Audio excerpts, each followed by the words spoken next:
Muy buenas noches, amigas y amigos de Radio Caracas Televisión.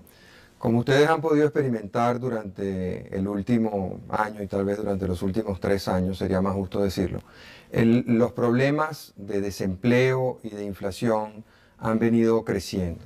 Y la contrapartida de estos problemas, como podría ser una mayor inversión, una mayor productividad, todavía no se han materializado en nuestra economía.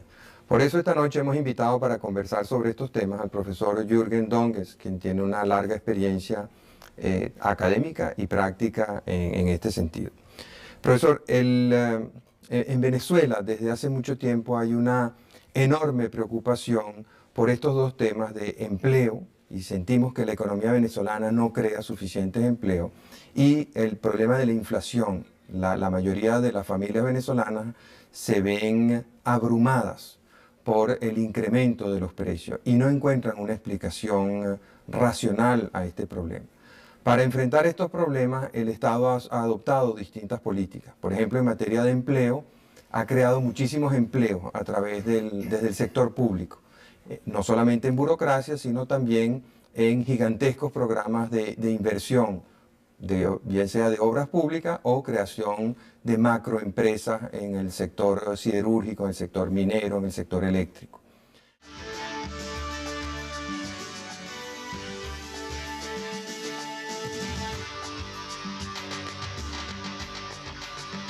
También ha extendido lo más posible la escolaridad, la libre escolaridad gratuita. La Constitución le garantiza a los ciudadanos venezolanos educación gratuita, no solo a nivel primario, sino también a nivel secundario, a nivel universitario y en algunos casos hasta a nivel de posgrado. De manera que los jóvenes salen al mercado de trabajo mucho más tarde, con lo cual se demora lo más posible el problema de empleo juvenil. Y un tercer enfoque que se le ha dado a este problema del empleo es el establecimiento de salarios mínimos y de crear la mayor cantidad de dificultades posibles para los despidos en el trabajo, de manera que la gente pueda conservar su trabajo el mayor tiempo posible y que a una empresa le resulte lo más oneroso que se pueda el prescindir de los servicios de un trabajador. Desde el punto de vista de la inflación, también el Estado venezolano ha dispuesto de un ramillete de políticas. Ha controlado precios. Cuando no ha sido suficiente el control de precios, ha controlado las tasas de interés también. Ha creado subsidios cuando esto no ha funcionado bien, entonces ha subsidiado a productores o a consumidores para proteger a la familia, pues cuando va a hacer su mercado. En fin, como usted ve, hay una gama de políticas. El Estado también, en la protección del poder adquisitivo del salario de los trabajadores, ha establecido programas de salarios mínimos, ha establecido programas de aumentos compulsivos de salario para que se mantengan a tono con la inflación, y ha creado también para los asalariados subsidios para el transporte, para la comida, etc. Sin embargo, en muchos años de controles que ha vivido Venezuela, por lo pronto es muy fácil documentarlos desde 1940, cuando empieza todo ese programa de controles a raíz de la Segunda Guerra Mundial, no terminamos de dominar estos problemas. Entonces, ¿qué es lo que nos falta o qué es lo que nos sobra, en su opinión? Bueno, si le parece bien, vamos por partes, porque claro, este es un tema bastante amplio y en cierto modo también complicado, aunque no tan complicado como a veces parece que es. Pero estas 3 fórmulas que usted me ha dicho que se barajan para crear empleo desde las esferas estatales, yo diría que son justo las políticas que hay que hacer para obstaculizar la creación de empleo. Es decir, es todo lo contrario de lo que se pretende. Y me explico. Por supuesto que el Estado puede crear empleo empleando a todos aquellos que no lo encuentren en el sector privado. Hace una ley y dice: a partir de mañana todo aquel que no tenga un empleo colocado en el servicio público, en cualquier parte. Y ahí donde ahora hay un ascensorista, pone un segundo. Y donde haya uno que recoge la basura, pues pone 4 más, y eso es fácil de entender. Lo que ocurre es que esto tiene un costo. Algún salario habrá que pagarles a estas gentes, por muy bajo que sea, es un salario. Y multiplicado por todos estos millones, estamos hablando de números importantes, multiplicado por este número, estos millones de personas que el Estado coloca para quitarlos de la calle, pues claro, llegamos a montos importantes que suponen una carga en el presupuesto estatal. Estos gastos de personal hay que financiarlos. ¿Y cómo se financian? Pues o bien el Estado recurre al contribuyente, es decir, introduce un impuesto o aumenta un impuesto que ya exista, supongamos el impuesto sobre la renta, o introduce un impuesto sobre el valor agregado, que a lo mejor luego, como han hecho ustedes aquí en Venezuela, lo denominan de otra forma, pero que es lo mismo. Pero en todo caso, es algo que cargan sobre las personas privadas, los individuos, las familias, y también sobre las empresas. Y al hacer esto, pues obstaculizan, digamos, otra vez, actividad empresarial, inversiones sobre todo. Porque ahora otra vez las empresas, de alguna forma, tienen que preguntarse, bueno, ¿cómo puedo yo soportar este impuesto que me ponen adicionalmente porque han empleado por ahí en el sector público a estas gentes? Hay otra vía para financiar el gasto personal, por supuesto, que es endeudándose. Que el Estado acuda afuera, pida créditos, pero en el momento que haga esto, no tiene que subir impuestos, pero tiene que atender estos créditos el día de mañana, pagando los intereses, porque si no, no encontrará a nadie que le preste el dinero. Y un Estado serio, pues claro, como cualquier persona privada, si pide un crédito, pues tiene que pagar los intereses y algún día devolver el capital.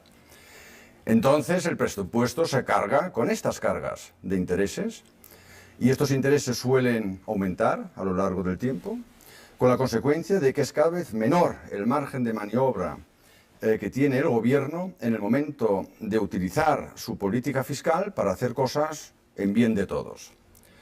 Y tarde o temprano también otra vez tendrá que volver a subir impuestos para hacer frente a estos gastos que tiene por concepto de los intereses de la deuda que ha contraído para pagar unos salarios, para emplear a toda esta gente a la que ha querido dar empleo. Es decir, nos encontramos al final de este proceso, que va durante meses, empieza meses, luego son años y luego se va acumulando, nos encontramos que sí, se ha creado empleo. Los que están dentro estarán satisfechos, pero esto es un coste generalizado que tienen que soportar los demás, y entonces son nosotros, en este caso el sector privado, que crea menos empleo del que hubiera creado de no tener que haberse subido los impuestos por esta razón. En el caso venezolano se aplica perfectamente lo que usted acaba de explicarnos, y ese es un tercer problema del que podríamos hablar más tarde, como consecuencia de ese proceso. Cuando el presidente Caldera termina su primer gobierno, había en Venezuela 300.000 empleados públicos. Cuando él asume la presidencia en su segundo gobierno, había más de 1,5 millones de empleados en el sector público. Y los impuestos han aumentado enormemente en Venezuela en los últimos años. Y en la carga, el Estado no solamente obtuvo estos recursos por 3 fuentes, porque aquí en Venezuela además tenemos ese regalo de Dios que fue el petróleo. Entonces se gastaron el petróleo. No sé si está en regalo, ¿eh? Sí, bueno. Se aumentaron los impuestos y se incurrió en una deuda externa colosal. En su momento fue la deuda externa per cápita más grande del mundo.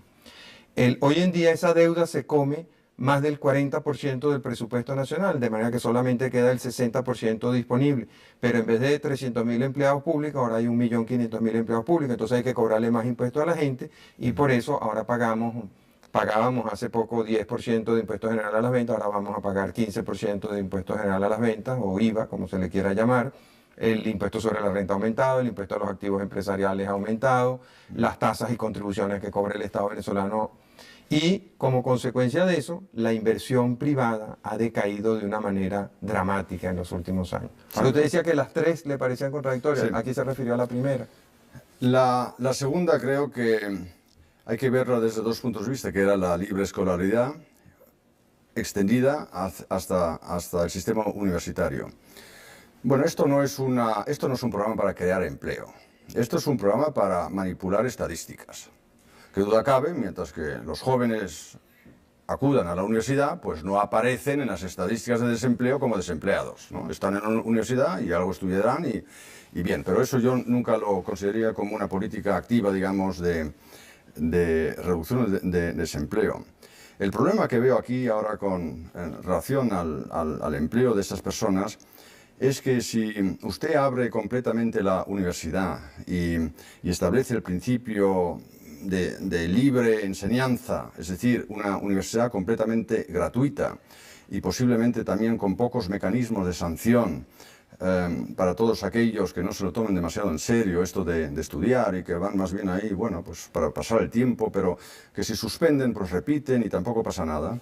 Entonces lo que realmente se está haciendo es no aprovechar lo que tendría que ser el sistema universitario y que consiste en que de ahí salga gente profesionalmente bien cualificada. Y eso es lo que se necesita. Usted mencionó hace unos momentos el término de la competitividad, de la productividad. Es decir, ¿qué es lo que hay que hacer en una economía para que realmente pueda ser lo suficientemente dinámica para que surjan muchos empleos? Y cuando hablamos de empleo, al contrario del empleo público, lo que realmente necesitamos y lo que necesita, a mi juicio, también este país, son empleos que sean rentables, empleos que sean productivos, porque únicamente en empleos que sean productivos se pueden pagar salarios con los que se pueda llevar a cabo una vida más o menos digna, y al mismo tiempo son únicamente si esta gente es productiva, la inversión privada, el empresario realmente podrá hacer uso de ellos. No olvidemos nunca que para muchos trabajos, el empresario siempre tiene la posibilidad o bien de colocar ahí una persona que realice ese trabajo, o bien una máquina que realice ese trabajo. Y la máquina es muy productiva. La máquina tampoco se declara en huelga. La máquina tampoco tiene que dormir, puede trabajar 24 horas. Es decir, lleva en sí ya un potencial de productividad enorme. Y el empresario no puede ser altruista. El empresario tiene que afrontar el reto del cambio constante que hay en una economía, sobre todo hoy en día, donde el mundo está cambiando mucho y Venezuela no puede permitirse el lujo de decir que no nos interesa lo que pase por ahí en el mundo, sino tiene que tomar nota del hecho de que hay cada vez más competidores en la economía mundial, también competidores para la industria manufacturera de este país, aparte ya de lo del petróleo, y por lo tanto la productividad es esencial. Y la universidad tiene que producir, para decirlo de alguna forma, este capital humano. Pero no lo hace, o no lo hace en la medida en que sería esto deseable, si los que acuden ahí pues también, entre otras cosas, para que no aparezcan en las estadísticas de desempleo, sino si acudieran porque son los que realmente tienen la capacidad para aprender cosas, que luego pueden, digamos, ofrecer ellos mismos en el mercado de trabajo, se encontrarían de que encuentran rápidamente una posibilidad de trabajar. Y si no trabajan aquí, pues a lo mejor trabajan en otra parte de la zona latinoamericana o en cualquier otra parte del mundo. Es decir, el hacer política de empleo, utilizando, o si no, incluso casi mal utilizando, el sistema universitario para que éste absorba a mucha gente joven, para que esta gente joven no presione en el mercado laboral, me parece una política que es contraproducente porque no saca realmente el provecho, el potencial, la capacidad intelectual que mucha gente joven sin duda alguna tiene, ¿no? Y por eso considero que es una política que, por lo menos como medida contra el desempleo, no sirve mucho. Vamos a cumplir unos compromisos. Al regreso quisiera que viéramos el tema de la inflación, que es un tema que salario mínimo angustia mucho a la gente, y ahí podemos entrar en los temas de salario mínimo que usted acaba de mencionar, pero también de productividad y competitividad, porque una de las angustias que va apareciendo a medida que las políticas de empleo y las políticas antiinflacionarias van fracasando es la preocupación porque en Venezuela no hay inversión, y al no haber inversión no se crean nuevas fuentes de trabajo, no se dinamiza la economía, etc. Ya regresamos.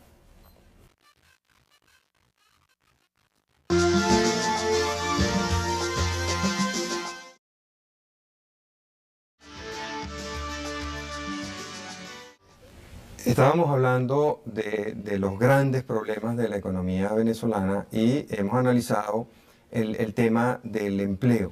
Hay otro tema que angustia muchísimo a los venezolanos y es el de la inflación.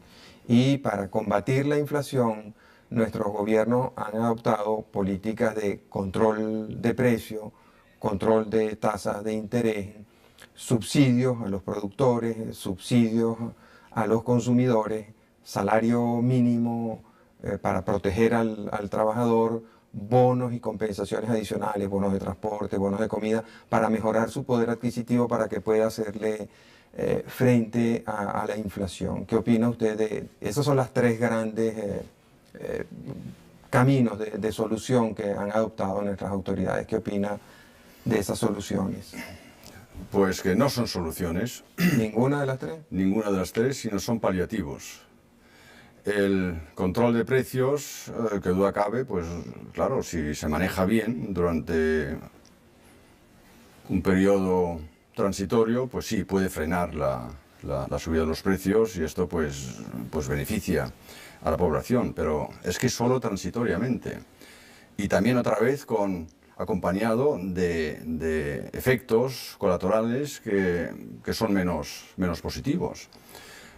Siempre observamos, y supongo que también en Venezuela habrá ya algún ejemplo de este tipo, que cuando el gobierno impone un control de precios para combatir la inflación, se producen tarde o temprano escaseces en la oferta de estos productos. Por un lado, porque los productores pues no están dispuestos a ofrecer a este precio, porque al mismo tiempo les suben los costos. Y usted mismo acaba de mencionar que el salario mínimo y subidas del salario mínimo, cosas como acaban de ocurrir también estos días en este país, con el anuncio de una subida retroactiva incluso de los salarios, para el empresario significa una subida de costes, de coste de personal en este caso, la cual no puede transmitir con una subida de precios, porque el Estado no se lo permite. Entonces, ¿qué hace el empresario? Pues almacenar los productos y esperar hasta que se cambie este control y se haga un ajuste también en los precios, que eso se sabe que tarde o temprano se hace. Pero claro, mientras que retenga estos productos, pues no los encuentra el que los demanda. Por otro lado, la gente sabe que cuando hay un control de cambio se produce esta situación de escasez. Eso lo saben porque lo han leído o porque lo recuerdan en la historia. Y entonces siempre tratan, digamos, ellos mismos de aprovisionarse con los productos para que no entren ellos en esa situación de penuria, que en un momento determinado no encuentren unos alimentos o unas prendas o cualquier otro tipo de productos que estén demandando. Lo mismo hacen las empresas con los bienes que ellas necesiten para procesar sus propios productos, con máquinas, con otro tipo digamos, de insumos que necesiten en su producción. Entonces creamos una situación de escasez, sin haber resuelto el tema de la inflación. Lo que hemos hecho es traducir una inflación abierta en una inflación reprimida. Y es solamente cuestión de tiempo hasta que la gente empiece a ingeniárselas de cómo sortear estos controles. Y ya entramos en el mundo del soborno y en el mundo de la corrupción.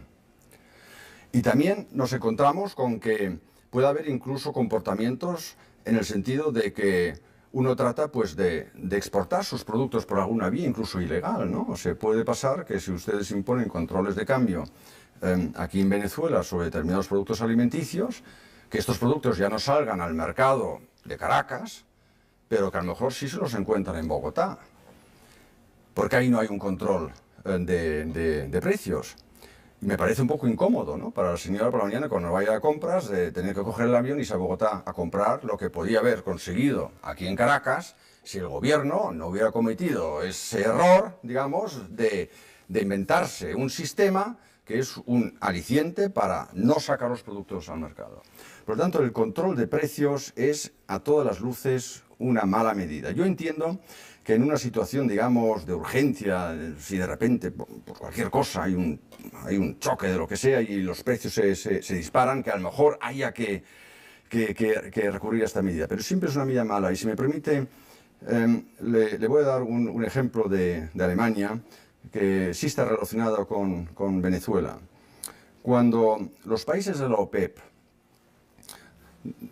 organización en la cual Venezuela es miembro, Fundador. y fundador, ¿sí? En 1973 decidieron subir el precio del petróleo por el factor 5. Esto para un país como Alemania, importador de petróleo, pues claro, supuso un choque externo de gran envergadura como no lo habíamos vivido en la historia reciente. Y el impacto inmediato fue un encarecimiento sustancial de todos los productos derivados del petróleo, empezando con la calefacción, que eso en Alemania hace falta, no la tenemos a lo natural como ustedes aquí, y terminando con el precio de la gasolina. Y lo mismo ocurrió con todos los demás países europeos, como bien saben. Entonces, en aquel entonces se planteó también el tema, claro, y esto tuvo un efecto inflacionario, obvio. Entonces se planteó el mismo tema, ¿controlar o no? Todos los países europeos controlaron los precios derivados del petróleo, la gasolina, la energía para la calefacción, etc. Alemania no. La política del gobierno alemán entonces fue, pues bueno, ya que estos países de la OPEP se comportan como se comportan y hacen uso de su dominio del mercado, es decir, se comportan como se comportan monopolios, cuando no hay competencia, pues nos tendremos que aguantar de momento, luego ya veremos, y como ustedes bien saben, luego han cambiado las cosas, y que suben los precios. Y la gasolina se puso carísima. Efecto inmediato en Alemania.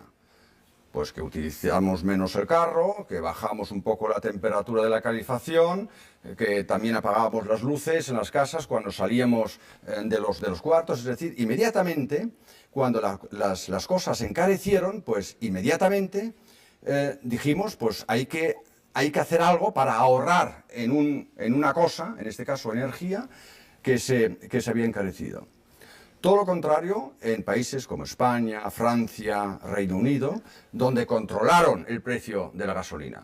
Se siguió consumiendo, se pensaba que no había pasado nada, pero claro, llegó un momento en que el gobierno ya no podía subvencionar estas cosas y tenían que abrir, y entonces se produjo la explosión de esos precios con el descontento popular que esto acompaña. Por lo tanto, control de precios no sirve. Si tenemos un problema de inflación, hay que atacar las causas de la inflación, las raíces de la inflación, y no buscar medios paliativos como puedan ser los controles.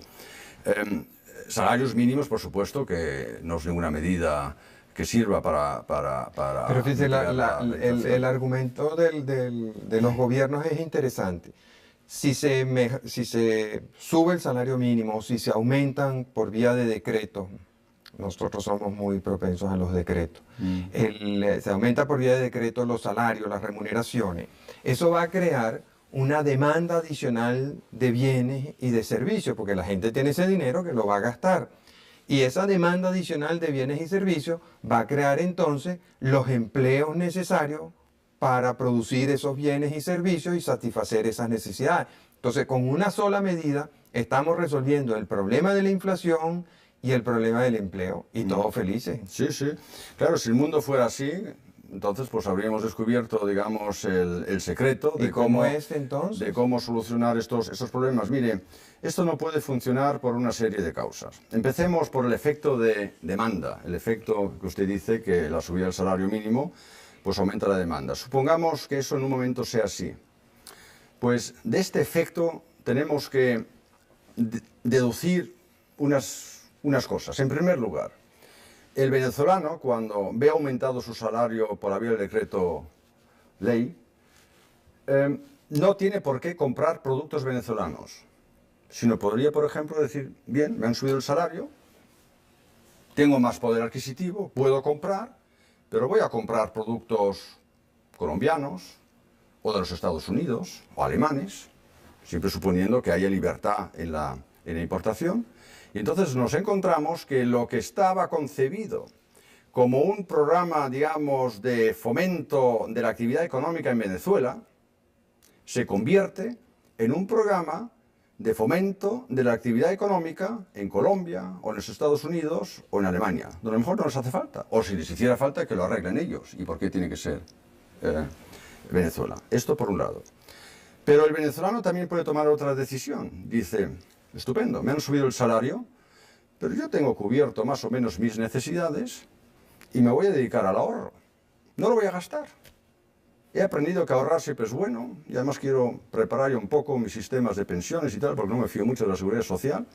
Y por lo tanto, no me gasto, o solo me gasto en una medida, digamos, reducida, esta subida que por decreto ley me ha proporcionado el Estado. Y entonces, estos ahorros no funcionan como demanda, no están ahí. Están a lo mejor a disposición de la empresa, que los podría convertir en inversiones. Pero aquí volvemos a lo mismo, ¿no? Que la empresa posiblemente invierta, pero, ojo, y aquí estamos con un problema que muchas veces no se le presta la suficiente atención. La subida del salario puede significar una expansión de la demanda. Puedo comprar más, con las connotaciones que dije. Pero para el empresario supone en primer lugar una subida del coste. En primer lugar. Si fuera distinto, mire, si esto fuera, digamos, la receta mágica, uno no entiende por qué hay que esperar a que se le ocurra al Estado decretar las subidas salariales. ¿Por qué no el empresario se coloca todas las mañanas, a la puerta de su fábrica y a cada uno que entra le da, aquí tienes 1000 bolívares, 1000 bolívares, 1000 bolívares y te los gastas y así yo pues puedo producir más y vendo más y luego mañana hago lo mismo? No se le ha ocurrido todavía a nadie. ¿Por qué? Porque todo salario es un coste. Y el coste tiene que estar relacionado con la productividad. Y el empresario no le queda otra solución. O bien produce algo que puede vender, con lo cual cubre su coste y al mismo tiempo pues tiene alguna utilidad por el capital que ha invertido, o se quiebra y destruye empleo. Solo puede funcionar así. La receta mágica no existe. Por lo tanto, es un mito que tiene sus fundamentos también teóricos, en teorías pasadas, pero hoy en día sabemos que eso no puede funcionar. La forma, digamos, de crear actividad, de crear dinámica y al fin de cuentas, que es lo que más nos interesa, el crear empleo, siempre tiene que ir por el lado de la oferta. Hay que establecer condiciones para que empresas inviertan creando empleo, que no tienen por qué hacerlo. Porque si el Estado decreta subidas del salario mínimo, la empresa lo percibe, con toda razón, como una subida de los costes. Entonces, ¿cómo reacciona la empresa? O bien, ya no contrata más personal y trata de arreglárselas de alguna forma con estas subidas salariales para que los que tiene pueda pagarles el salario y al mismo tiempo seguir produciendo con precios competitivos, pero no contrata a más. Mientras que la población activa sigue creciendo, porque el crecimiento demográfico está ahí, ¿no? Entonces, el decreto del Estado de subida del salario mínimo es una cosa estupenda para los que tienen un puesto de trabajo, pero discrimina, es casi antisocial para todos aquellos que lo buscan y que no tienen puesto de trabajo, entre ellos los jóvenes que lo buscan por primera vez, y qué frustración para un joven, sobre todo si son aquellos de la universidad, que salen de la universidad y que a lo mejor han aprendido algo, porque esos también los hay, que duda cabe, que en el momento de buscar su primer trabajo se encuentran con un sistema que no les da una perspectiva, digamos, de empleo. Es decir, es bueno para los que tienen trabajo, si reacciona así la empresa.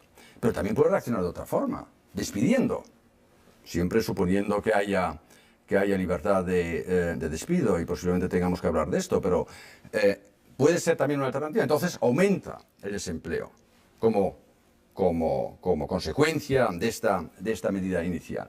Y una tercera vía, y eso es lo que observamos en países donde se suelen hacer estas cosas, y lo que hemos tocado ya hace unos momentos, que el empresario dice, bueno, esto se ha acabado, ¿no? Yo ahora, en la medida en la que yo puedo, voy a buscar por el mundo o aquí en Venezuela tecnologías que sean ahorradoras de mano de obra, intensivas en capital. Vamos a cumplir unos compromisos. Al regreso podemos retomar ese punto, porque aquí en Venezuela ha ocurrido un poco de todas esas soluciones que usted apunta.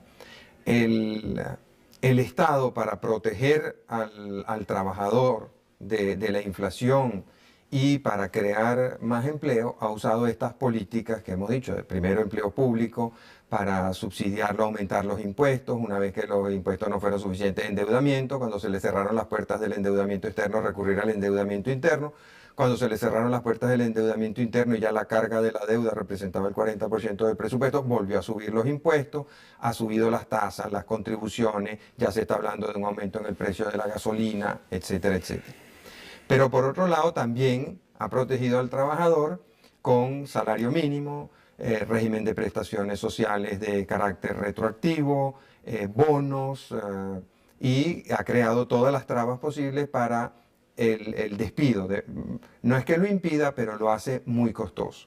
Entonces, usted dice que el camino que le va quedando al empresario, porque el empresario de todas estas está compitiendo con el mundo entero hoy en día, porque tenemos una economía más o menos abierta.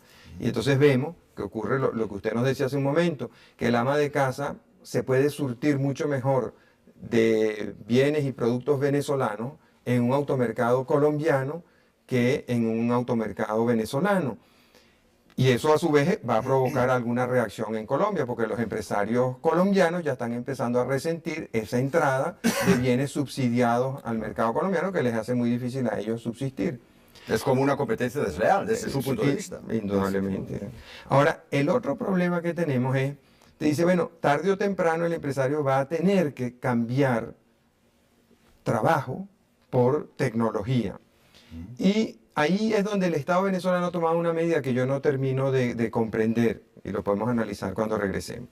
El Estado venezolano, que ha sido un gran protector del empleo y del salario, también es un gran protector de la tecnología. Y desde 1983, cuando colapsa el sistema monetario venezolano, después de 50 años de estabilidad, de tipo de cambio prácticamente fijo, de inflaciones muy bajas, a partir de 1983, el Estado venezolano resuelve proteger la inversión en tecnología. Y entonces, esas divisas muy escasas las asigna prioritariamente a la compra de bienes y servicios en el exterior. A veces lo que viene son bienes terminados, como el caso de los alimentos o materias primas para alimentos. Pero en una altísima proporción lo que estamos importando a esas tasas preferenciales son equipos que vienen a Venezuela a sustituir empleo. Entonces, todo eso me confunde un poco. Quisiera que nos explicara un poco cómo es que se puede proteger a todos a la misma vez, ¿no? El empleo, los precios y la tecnología. Ya regresamos.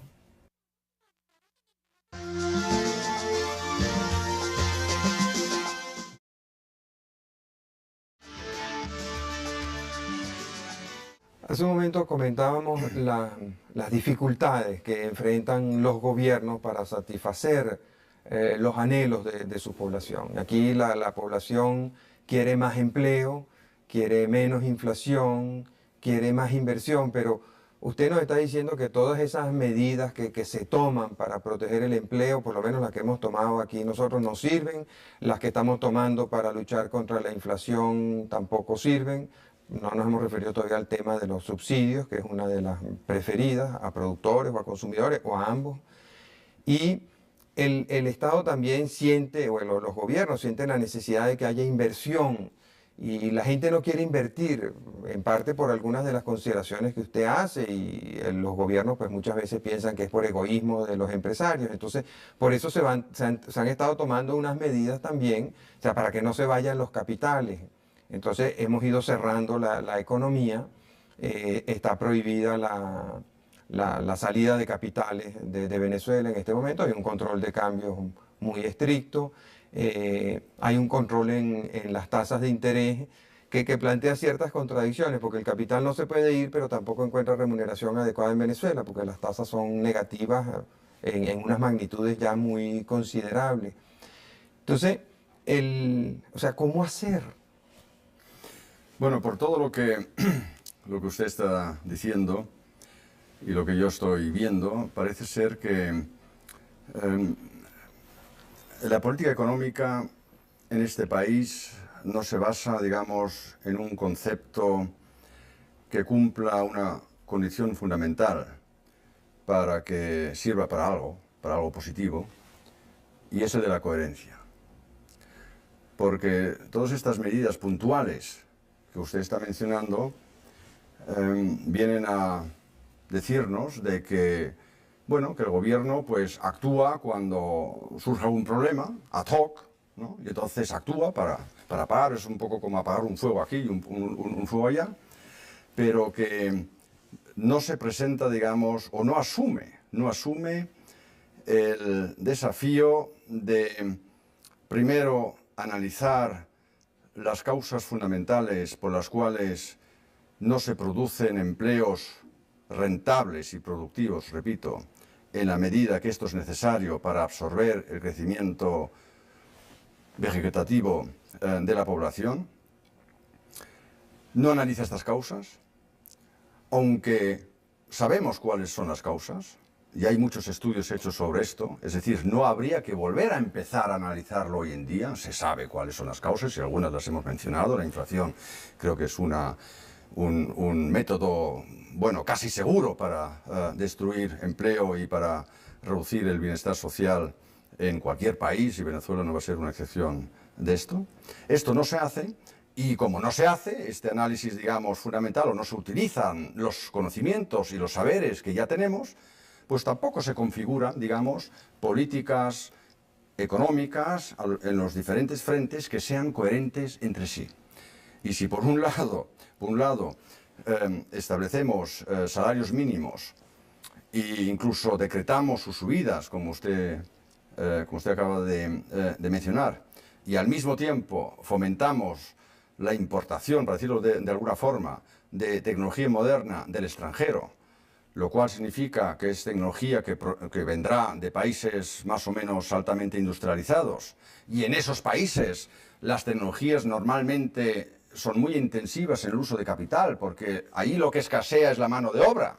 O sea, es una tecnología que no cuadra, digamos, con la situación del mercado laboral en Venezuela, caracterizado por este número tan elevado de personas sin paro. Pues eso es un ejemplo clásico, ¿no? Hay otros, pero esto es un ejemplo ilustrativo de que falta capacidad conceptual en las esferas estatales donde hay que tomar estas decisiones. Eso se hace con la mejor de las intenciones, porque la idea, cuando se dan divisas para la importación de equipo, es que se traiga lo mejor que esté disponible, no que traigan chatarra, como, bueno, también a veces traen chatarra, ¿no? Pero que la gente traiga lo mejor que se consigue en los Estados Unidos, en Japón, para tener la productividad y la eficiencia y la competitividad que tienen esas economías. Entonces, ¿por qué no funciona aquí eso? Mire, en primer lugar, buenas intenciones no sirven.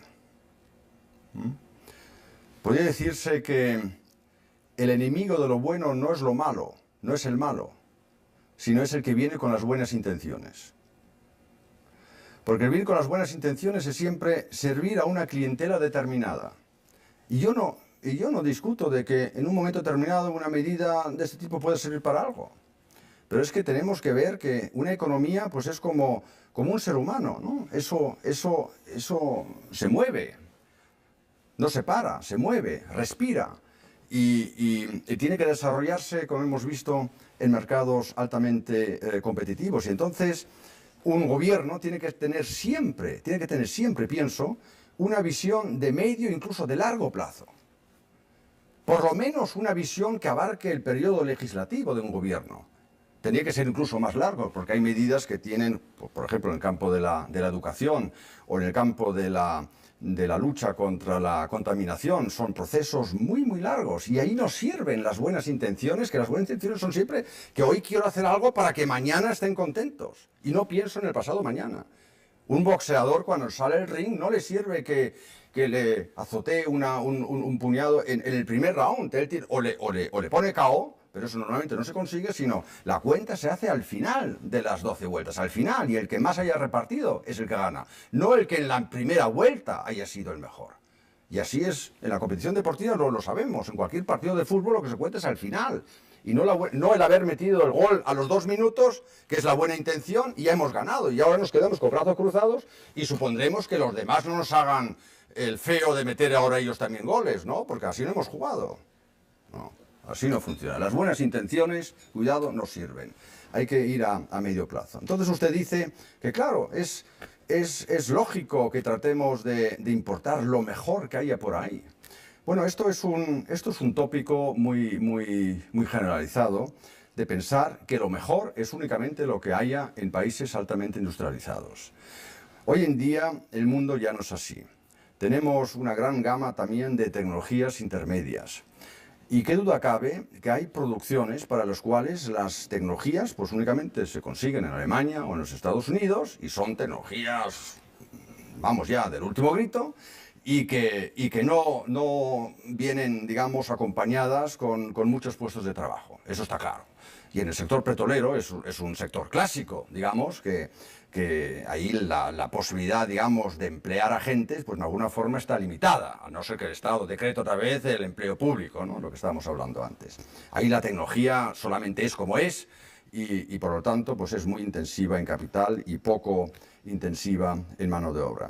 Pero en el sector industrial, en el sector manufacturero, en el sector agroalimentario, hay muchas posibilidades de combinar incluso tecnologías modernas, tecnologías que también pueden venir de otros países, tecnologías, por cierto, que también podrían empezarse a desarrollar en este mismo país. ¿Por qué Venezuela únicamente tiene que depender de tecnología importada? Es que aquí no hay capacidad, aquí no hay ingenieros, aquí no hay técnicos, aquí no hay posibilidades de desarrollar tecnologías, siempre y cuando que se establezca un marco adecuado para que esto sea interesante, atractivo para las personas que hagan esto. Yo pienso que sí lo hay. Yo no veo a los venezolanos como una sociedad incapaz, digamos, de generar con sus propios medios tecnologías adecuadas para las condiciones de aquí.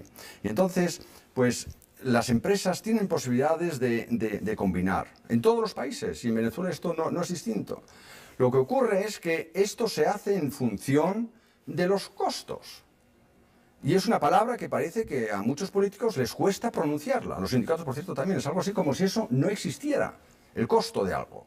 Costos y productividad. Eso son las claves para una empresa que no quiera quebrar. Yo una empresa la entiendo como un ente que está ahí, que arriesga mucho, por cierto, y al arriesgar crean los empleos rentables de los que estamos hablando. Y que para hacer esto pues tiene que tener alguna perspectiva de utilidades, de dividendos, de beneficios, porque si no, no va a poner ahí su capital a que produzca algo.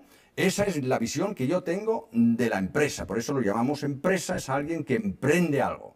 Y no tengo la visión de la empresa de decir, voy a colocar aquí un negocio y a ver si me arruino cuanto antes, que es lo que ocurriría si no reaccionara a un encarecimiento continuo de la mano de obra que me decreta el Estado, sabiendo que podría, de alguna forma, salvarme de esto, recurriendo a maquinaria y a tecnología que me sustituye esta mano de obra. Ese no es un empresario, eso es un suicida.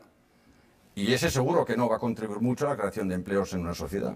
Vamos a cumplir un compromiso. Al regreso, quisiera que nos hablara un poco de cómo entiende usted que se pueden entonces crear esos salarios, esos empleos productivos donde la gente obtenga una remuneración adecuada, porque después de todo, vivir en sociedad también tiene algunas finalidades de mejoramiento de la calidad de vida, de tener un ingreso razonable que guarde una relación con el esfuerzo que uno está haciendo, porque a todas estas, en este proceso que ocurrió en Venezuela, sobre todo en los últimos 20 años, yo creo que la actitud básica del venezolano no ha cambiado. O sea, el venezolano sigue siendo más o menos la misma persona que trabaja, que trata de educar su familia dentro de unos principios más o menos reconocidos como correctos y adecuados. O sea, aquí nadie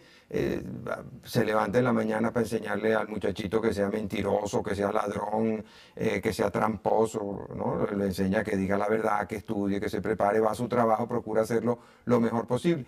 Y esa persona ha visto a lo largo de los últimos 20 años que su salario tiene hoy en día mucho menos poder adquisitivo que hace 20 años, que sus ahorros, que son el producto del trabajo que él fue acumulando a lo largo de muchos años, tiene hoy en día muchísimo menos poder adquisitivo que hace 20 años. Que hoy en día para él comprar no solamente comida, como hemos visto, pero comprar una casa es mucho más difícil de lo que era hace 20 años. Comprar un automóvil es muchísimo más difícil y requiere un esfuerzo mucho mayor que hace 20 años. Entonces, observamos que aunque no ha habido un cambio radical en la población, ella, por acciones de otros, se ha visto muy disminuida en su calidad de vida. Uno podrá decir, bueno, también se lo buscaron porque eligieron a los gobernantes que eligieron, que fueron los que implementaron las políticas que hemos vivido en los últimos años, pero ya regresamos.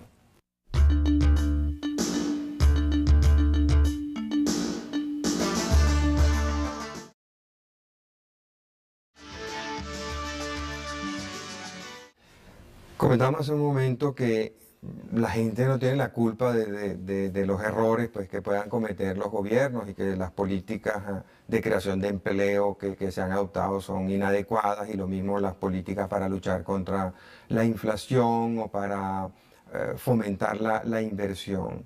Entonces, ¿por qué no nos habla un poco de cómo podemos hacer para crear empleos productivos, satisfactorios, rentables? Yo pienso que la creación de empleo pasa por la inversión. Y cuando digo inversión me refiero sobre todo a la inversión privada.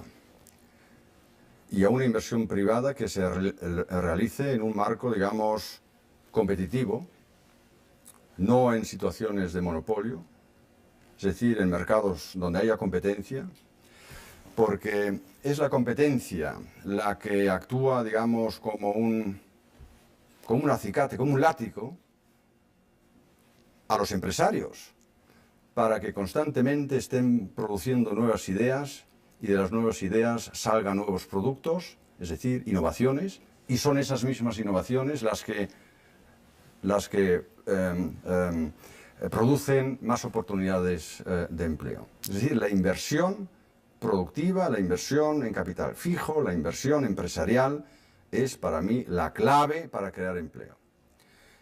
Y si entendemos esto, nos tenemos que preguntar, bueno, ¿cómo se atrae la inversión? ¿Cómo se hace para que se invierta? Y aquí, bueno, hay muchos factores que entran en juego, pero como decía yo antes, que desde un punto de vista gubernamental lo que hay que tomar es una visión, digamos, de medio plazo. Hay que pensar en términos conceptuales, no en términos puntuales. Porque claro, se podía pensar en fomentar la demanda y eso pues crea más inversión, pero como dije antes, esto sería un efecto transitorio nada más.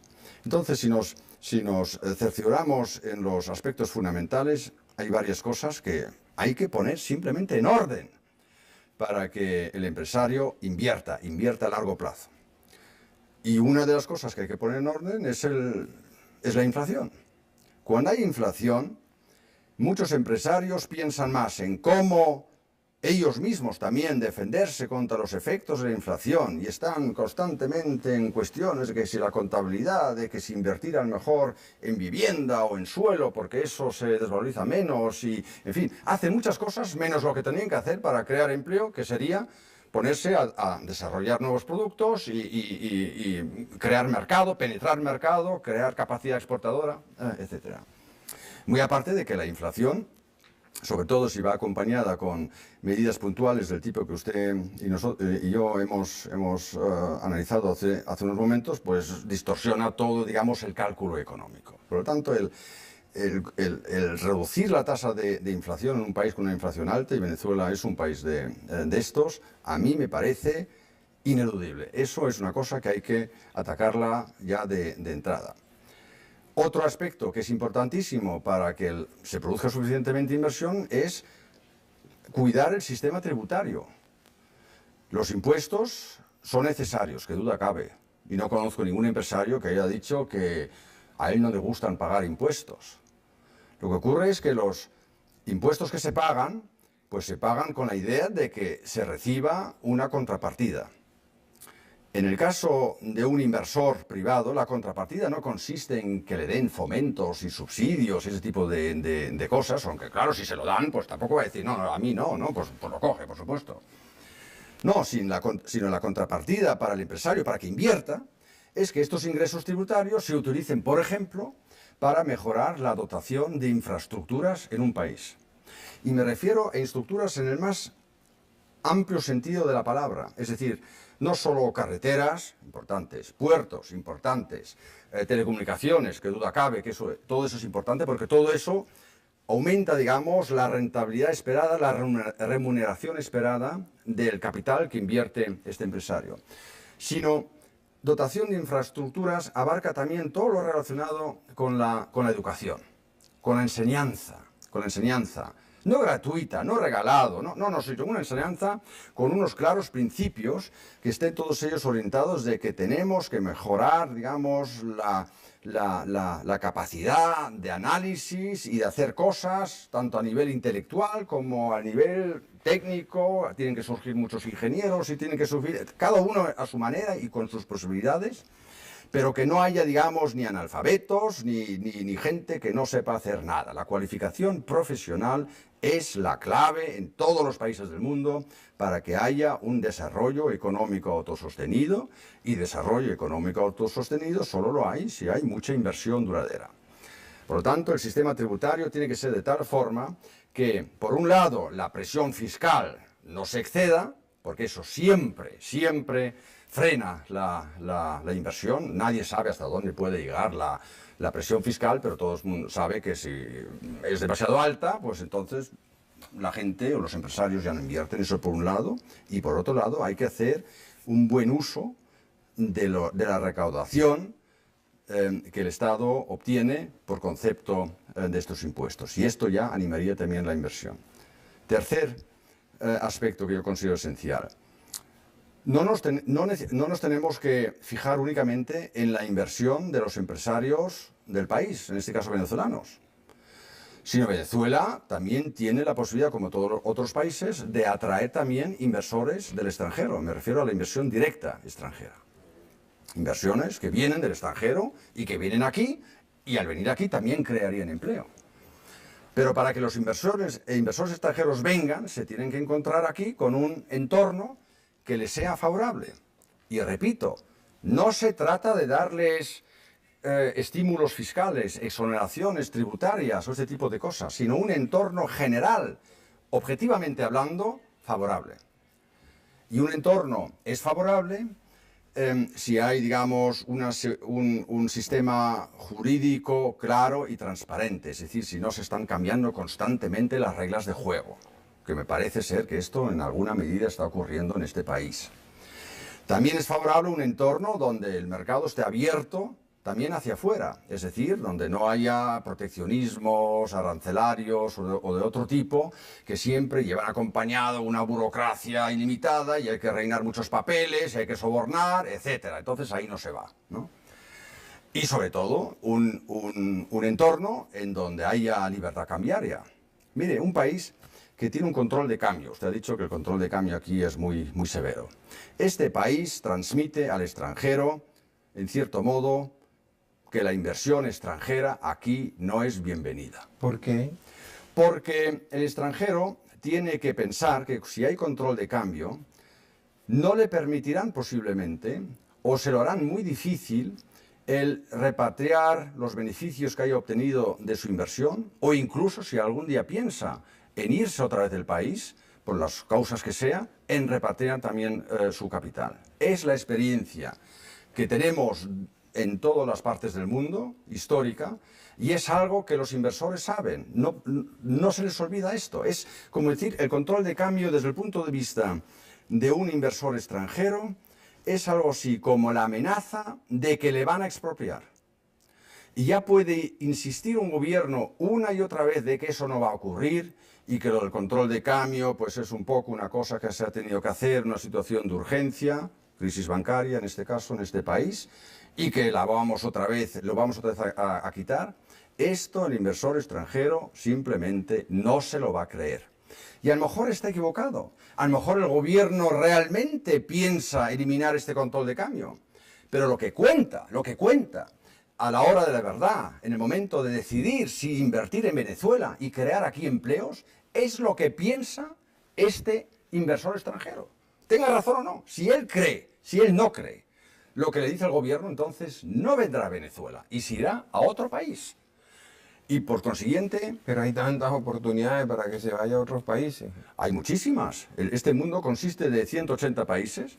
No todos son igualmente atractivos. No es solamente Venezuela la que comete, a mi juicio, errores en este momento de atraer capitales extranjeros. Otros también lo hacen, pero quedan muchos que atraen mucho capital extranjero, sobre todo en países asiáticos. China hoy en día.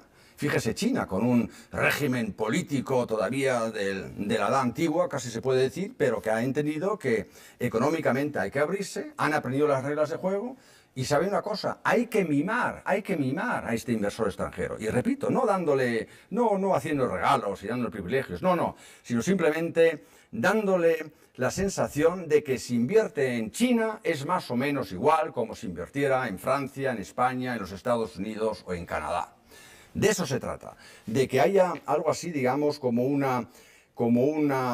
entorno en el cual la política económica de ese país o las condiciones institucionales políticas en ese país no añadan un riesgo que la inversión ya por sí, por naturaleza, lleva acompañada. Toda inversión conlleva riesgos, y está bien que lo tenga, y para eso está el empresario, para que de alguna forma pues lo soporte, y si lo hace bien, pues la contrapartida del riesgo es el beneficio que le promete el mercado. Pero lo que se trata de evitar es que haya un riesgo adicional. Y si un país da este riesgo adicional, entonces no viene la inversión y no hay empleo. Por lo tanto, pienso que este tercer frente es muy importante, sobre todo en el mundo actual, con los mercados globalizados, donde hay mucho capital por ahí vagabundeando, ¿no? Porque hoy en día, en todas las partes, yo lo veo en Alemania, las empresas piensan en términos globales, ¿no? Ya no se trata de producir solamente en Alemania, sino que diversifican, ¿no? Hoy lo podemos hacer gracias a las tecnologías de la comunicación y la telecomunicación y la información. No saben que no es necesario producir un carro únicamente en Alemania, sino partes se pueden producir en otra parte, y a lo mejor en Venezuela el día de mañana. Pero claro, para que en el cálculo estratégico del empresario moderno que piensa a medio plazo entre también la variable Venezuela, pues las condiciones tienen que ser adecuadas. Bueno. Muchas gracias, profesor. Muchas gracias, amigos, por su atención. Como de costumbre, los espero el próximo domingo a las 10 de la noche.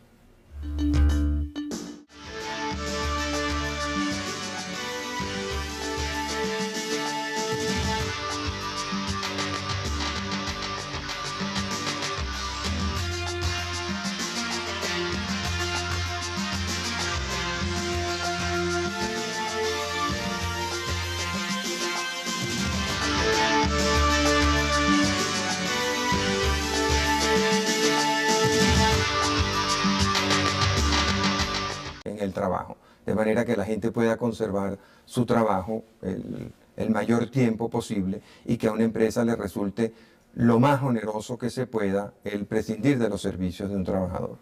Desde el punto de vista de la inflación, también el Estado venezolano ha dispuesto de un ramillete de políticas, ha controlado precios. Cuando no ha sido suficiente el control de precios, ha controlado las tasas de interés también. Ha creado subsidios cuando esto no ha funcionado bien, entonces ha subsidiado a productores o a consumidores para proteger a la familia pues, cuando va a hacer su mercado. En fin, como usted ve, hay una gama de políticas, el Estado también en la protección del poder adquisitivo del salario de los trabajadores, ha establecido programas de salarios mínimos, ha establecido programas de aumentos compulsivos de salario para que se mantengan a tono con la inflación, y ha creado también para los asalariados subsidios para el transporte, para la comida, etc. Sin embargo, en muchos años de controles que ha vivido el sector público, no solamente en burocracia, sino también en gigantescos programas de inversión, bien sea de obras públicas o creación de macroempresas en el sector siderúrgico, en el sector minero, en el sector eléctrico.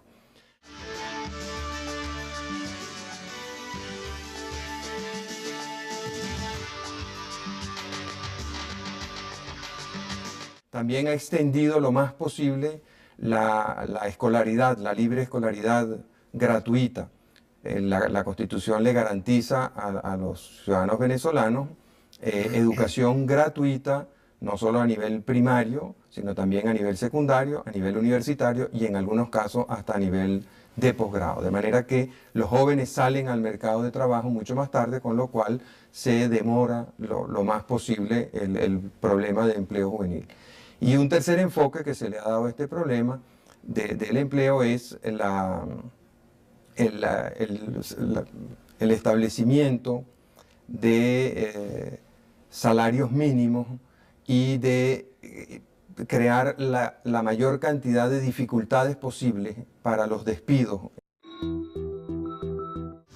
Muy buenas noches, amigas y amigos de Radio Caracas Televisión.